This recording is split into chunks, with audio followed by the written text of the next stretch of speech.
আসসালামু আলাইকুম ভাই বোনেরা, সবাই কেমন আছেন? আশা করি আছেন ভালো। আপনাদের দোয়ায় ভালোবাসায় আমি ভালো আছি। নতুন করে ভিডিও নিয়ে আবারও আসলাম। ফুল ভিডিওটা দেখতে হলে ভাই বোনেরা আমার সাথে থাকেন, অবশ্যই দেখতে পারবেন। তা আজকে রান্নাঘর থেকে ভিডিওটা শুরু করলাম। তা আসলে কি রান্না করলাম আর বিশেষ করে পানি নাই।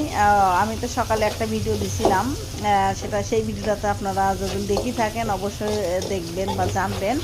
তো পানি নাই আজকে, যতটুকু পানি আমি রাখছিলাম পাতিলে করি, সেই পাতিলের পানিগুলো দিয়ে রান্না করব আজকে। আর আজকে পানির নাই দেখে আজকে তেমন কিছু রান্না করব না, হালকা পাতলা। যাই হোক দুপুরটা এইভাবে সারাই নেব, কারণ পানি নেই, ঢাকা শহরের ব্যাপার। আসলে নিচে থাকলে তো কোথাও থেকে কোথাও পানি সংগ্রহ করা যায়, কারণ এখানে তো ৬-৭ তলা, এখানে তো পানি আসলে করা সম্ভবই না। আসলে ঢাকা শহর একটা সুখের জায়গা আবার দুঃখের জায়গা, ওইটাই হলো কথা।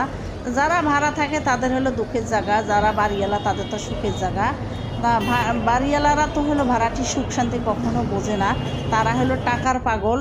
তারা কেমনে তারা ভাড়াটিতে চলবল করি তারা মাস শেষে টাকা নেবে, এইটাই তারা জানে। তারা ভাড়াটির কখনো সুখ শান্তি বোঝে না।